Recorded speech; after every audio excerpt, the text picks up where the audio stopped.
has the technology of the last 200 years or so, and the population growth that goes with it, that it enabled, is what has caused the ecological crisis that we are not on the verge of, that we are beginning to live through.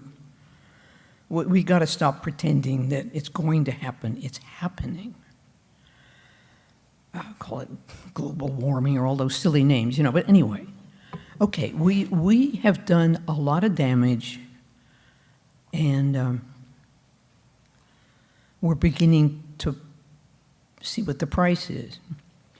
Well, if this was caused largely by our wonderful high technologies and the exploitation of the earth that they require,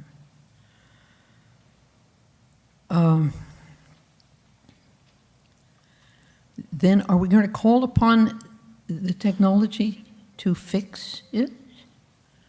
Isn't that the definition of insanity? You do something wrong and then you do it over?